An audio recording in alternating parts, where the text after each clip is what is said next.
Bueno, hace ya un tiempo que la segunda temporada de Euphoria se estrenó, y aunque los capítulos han sido un poco reguleros y la fantástica construcción de los personajes con esas intros al inicio de los capítulos con voz en off narrado se han ido un poco a tomar por culo y hay personajes que han sido tratados de forma pésima, sí que hay un arco argumental y especialmente una escena que se ha quedado conmigo y en la que he pensado habitualmente en los 6 meses desde que salió la serie. Esa parte que me acompaña de la serie es la escena maníaca casi de Casey frente al espejo por las mañanas para cuidarse y ponerse guapa para captar la atención de Nate. Y cómo cuando salió la serie y según iban pasando los capítulos, mis redes sociales se llenaron de tweets, memes y vídeos hablando de lo mala persona que era Casey. Y bueno, sí, lo que hace está mal, pero es que todos los personajes de Euphoria son ciertamente problemáticos. Es lo que define esta serie como character driven. En plan, Rue está enganchada a las drogas, Kat confunde autoestima con tener seguridad en sí misma, Nate es básicamente un abusador, manipulador y maltratador,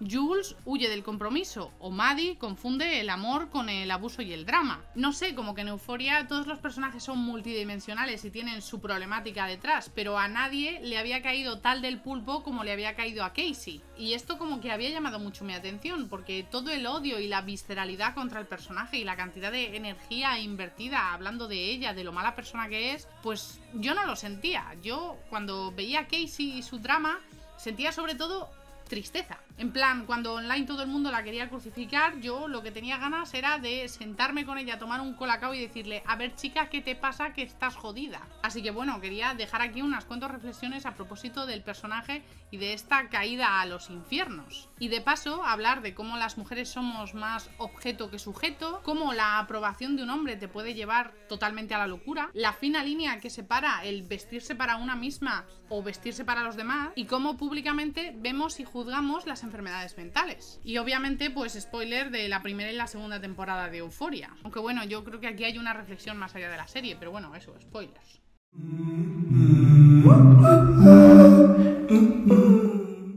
Diría que el personaje de Casey en la primera temporada lo podemos definir con 3 rasgos principales. Primero, es una chica muy atractiva. Ha llamado la atención de los hombres desde que empezó la pubertad por cómo es físicamente, y eso ha hecho que la gente a su alrededor la trate de modo diferente. Segundo, tiene daddy issues. Ha sido abandonada por su padre, lo que le ha dejado un vacío dentro de ella en cuanto a necesitar el amor desinteresado e incondicional de una figura masculina que la cuide. Y tercero, es muy enamoradiza. Como toda adolescente, ha recibido un bombardeo constante de películas, series y cuentos de hadas de que todo lo que necesita en la vida es el príncipe azul que te dé amor. Y al mismo tiempo, porque al fin y al cabo tiene 16 años, tiene una aproximación muy inmadura a las relaciones de pareja. Las vive muy intensamente, pero de modo muy superficial. Lo que se ve en la dificultad que tiene para conectar realmente con su novio McKay, en cómo huye en caso de una pelea hacia los brazos de otro, en este caso Daniel, o cómo ella justifica esto como no infidelidad porque solo se besaron. No hay que ser muy listo para sumar 2 más 2. Si casi tiene una necesidad de atención crónica por el abandono de su padre y el ansia de ser feliz a partir del amor recibido de un hombre, y al mismo tiempo es una chica sexualizada desde muy pequeña por su apariencia física y que recibe constantemente el refuerzo de que es bonita y guapa, pero nada más, tenemos el caldo de cultivo perfecto para una dependencia externa de la propia autoestima. O sea, esa necesidad de amor, atención y validación ante una figura masculina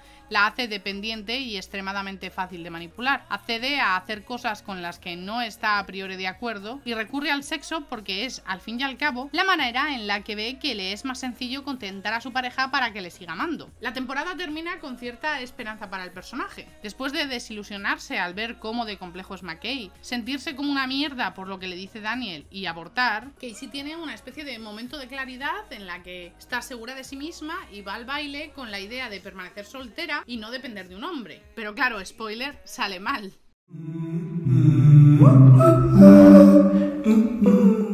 La primera vez que vemos a Casey en la segunda temporada está comprando unos donetes en un 7-Eleven, para luego sentarse en el suelo del aparcamiento y comérselos de bocado, sola, en un estado de gran vulnerabilidad, tristeza y alienación. Porque como la misma serie dice, después del baile de Navidad, Casey ha caído en una pequeña depresión. Todas las promesas y buenas intenciones de ser ella misma y encontrarse se habían ido rápidamente al traste. Porque por un lado, está soltera. Y es duro estar soltera, especialmente si contamos con esa presión social de que la vida vida es mejor en pareja, tanto para hombres como para mujeres. Pero es que además nuestro personaje tiene una muy baja autoestima y esos daddy issues por los que necesita una figura masculina que la valide. Sin el amor, atención y validación de una pareja, le es difícil no hundirse y sentirse como una mierda. Y claro está, podría apoyarse en familia y amigos, pero ni el compromiso de atención y de cuidado es tan grande para la familia y amigos como el que se exige a una pareja, ni ciertamente le va a servir porque lo que necesita Casey es que la valide un personaje masculino. Estar soltero en ciertas etapas de nuestra vida puede caer como una losa encima para nuestra autoestima, reforzando una espiral autodestructiva en la que no le gustamos a nadie y nadie nos quiere, por lo que no somos válidos. Y desde esa posición de fragilidad, la afirmación de que es mejor estar sola que mal acompañada es difícil de mantener. Si no te gusta, si no estás cómodo contigo mismo y tu autoestima procede totalmente del exterior, construir o mantener una relación tóxica es mejor que no tener ninguna relación. Y sí, se puede hablar de cómo de vulnerable es Casey en esta situación y cómo hasta cierto punto es su culpa. Pero no menos culpa es de aquel que ve a una persona vulnerable con la autoestima bajo tierra y decide aprovecharse de ella para crear su personal muñeca de vudú.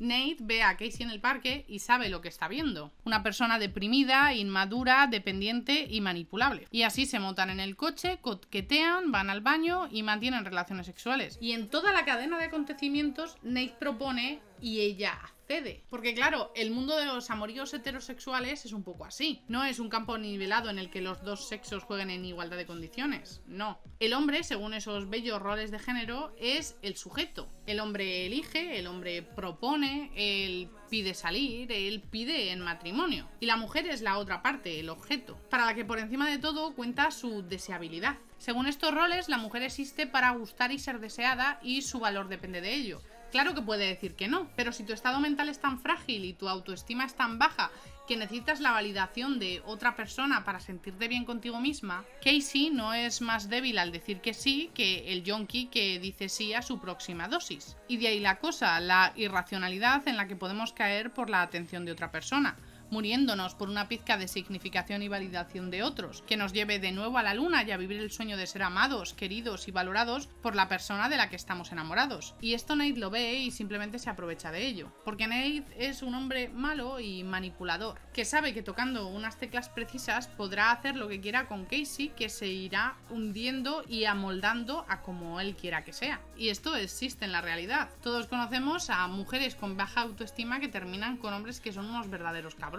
Amigas que dejan de contestarte y llamarte, con las que al final terminas por perder el contacto y que se convierten en una extensión de sus parejas y que literalmente prefieren estar muertas a solas. Pero eso obviamente no es culpa de la persona abusada, es del abusador, que poco a poco la ha ido haciendo pequeña y quitándole su capacidad de autonomía.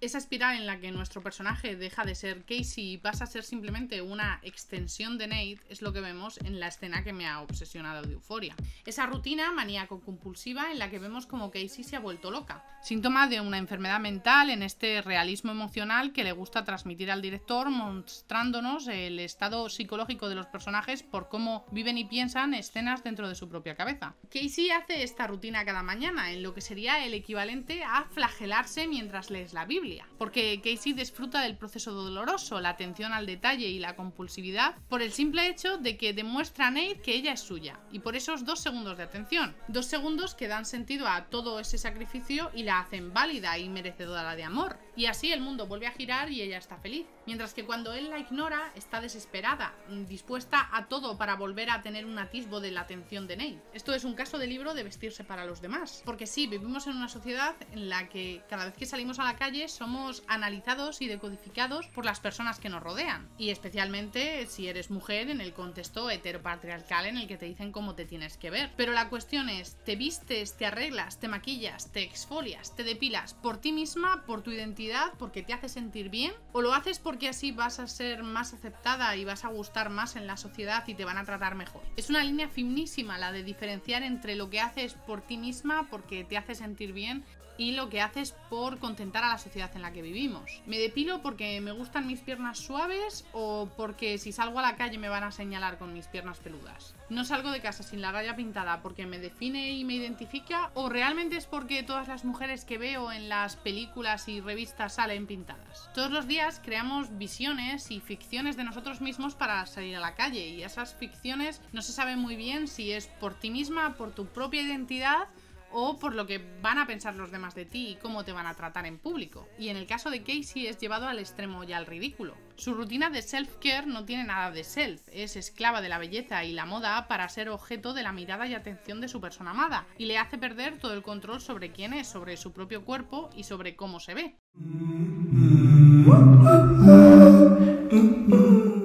Y así es que Casey se ha convertido en otro ser del que ni ella misma se reconoce y hasta cierto punto se avergüenza. Se ha vuelto loca y no lo quita en plan jiji, manic pixie girl, no, lo quita en plan mentalmente inestable. Ha adelgazado, se ha aislado y es infeliz la mayoría del tiempo. Muestra un estado mental frágil que pasa rápidamente del histerismo a la tristeza o a la manía. Ha desaparecido su persona literalmente, es una copia chip de Maddie y todo merece la pena por la simple mirada en el pasillo del instituto o un mensaje de texto de Nate. Y es que se ha enamorado tan fuertemente de esta persona que abusa de ella que dedica todo su tiempo y energía a pensar en él y hacer todo lo posible por llamar su atención, porque esa es su droga. Y puede que ella misma vea que esto está mal, que intuya que la manipulan, que no la trata bien, pero piensa que al fin y al cabo todo este sacrificio saldrá a buen puerto eventualmente y que tendrá una relación fantástica con el hombre de sus sueños del que ella está perdidamente enamorada. Y es tristísimo como nadie de su entorno la ve. Literalmente Lexi prefiere ignorar el hecho de que su hermana se levanta a las 4 en vez de indagar lo más mínimo en por qué se levanta tan pronto. Porque al fin y al cabo Casey se ve bien, ¿no? O sea, mira lo guapa que va, tiene la atención de todo el mundo, tiene que estar bien, ¿no? Pero no está bien. Simpatizamos con Rue como consumidora de opiáceos con su enfermedad mental.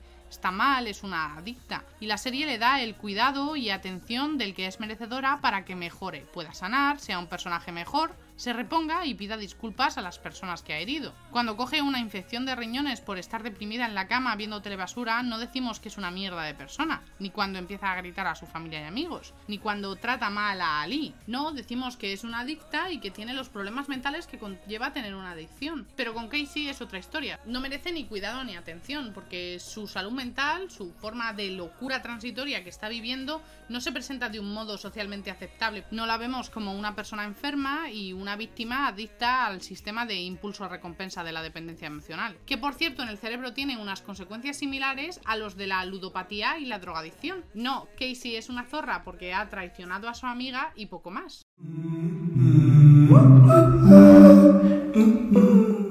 Según Twitter, la segunda temporada de Euphoria ha sido la serie más tuiteada de la historia, y la cantidad de tweets, memes y vídeos que han salido mostrando el odio hacia el personaje de Casey ha sido gran parte de ello. Casey se ha convertido en la villana de la temporada por su traición hacia Maddie, y es muy fácil empatizar y entender por qué. Esa mentira y esa deslealtad hacia su mejor amiga es muy fácil de ver, pero en realidad son ambas víctimas de lo mismo, de Nate, de un personaje manipulador, maltratador y violento. Nate sabe que si Casey tiene su atención y de pronto se la retira, ella no hará más que perseguirlo hasta volver a tenerla, como una droga. Esto es lo que se llama refuerzo intermitente, y ante el que Casey está súper vulnerable porque es un personaje con muchas carencias afectivas y un gran sentimiento de abandono, con lo que ella hace todo lo que haga falta, incluido traicionar a su mejor amiga y estar con una persona que ella sabe de primera mano que es un abusador. Pero es que esto es lo mismo que sufría Maddie en la primera temporada. Se dejó manipular por Nate, literalmente, que la estranguló y vapuleó como un saco de boxeo. Consintió que metieran a la cárcel a una persona inocente para salvar a Nate y volvió con él después. E incluso aún después de todo eso, Maddie llega a expresar que aún no sabe muy bien si hizo bien dejar a Nate y si es mejor estar sola que no estar con él. Y eso viniendo de un personaje que como gran característica tiene su confianza en sí misma. Cuanto menos no podrá Nate hacer con Casey, que tiene una autoestima muy frágil. La manipulación de una persona de la que somos dependientes nos hace ciegos. Nos crea una disonancia cognitiva en la que no vemos claro qué es lo que está pasando y qué es lo que estamos haciendo. Y no pretendo con esto justificar al personaje de Casey ni a sus acciones. Casey actúa mal, pero sus acciones se explican por sus circunstancias, y es tanto una víctima de Nate como lo es Maddie en la primera temporada. Sin embargo, juzgamos sus fallos y sus acciones de modo mucho más severo, por ser mujer, por no verse enferma desde el punto de vista socialmente aceptable, por ser atractiva y sobre todo por ser abusada, mientras que el abusador se va de rositas. O bueno, yo por lo menos en mi feed de Twitter no veía contra Nate ni un décimo de la energía que se estaba gastando contra Casey, que al final es el abusador, maltratador, manipulador que está jodiendo la marrana. Y no sé, creo que es una reflexión para pensar. No tanto por lo que pensemos o no de un personaje de ficción, sino por su resonancia con la realidad. Al fin y al cabo, el cine y las series son instrumentos para contar historias que resuenan en nuestra cotidianidad, en la vida real. Y la historia de Casey trata de cosas muy reales. La violencia de género, la culpa, la irracionalidad por la mirada masculina, o el diferente rasero y diferente escarnio público para diferentes enfermedades mentales. Y en fin, aquí se queda mi larga disertación de Casey. La verdad es que es una cosa de la que había pensado bastante, pero no me había atrevido realmente a hacer el vídeo. Hasta que el otro día el algoritmo de YouTube me agració mostrándome a la fantástica youtuber Leire y Paz, que entre otros vídeos también muy interesantes tiene este a propósito del personaje de Kat, de una escena de la segunda temporada de Euphoria y una reflexión de la cultura actual del amor propio. Y me di cuenta que la reflexión a propósito de lo que había pasado con las críticas hacia el personaje de Casey era tan pertinente como hoy. De la misma forma que el vídeo de Leire no había perdido una pizca de relevancia para mí, aunque hiciera ya bastante que he visto en la serie. Y bueno, pues aquí se queda la reflexión. Muchas gracias por llegar hasta el final del vídeo, échale un ojo al canal de Leire, está el enlace en la descripción y ya está. Me voy a poner el aire acondicionado porque me estoy muriendo, Dios mío, qué calor hace aquí. ¡Ale, chao!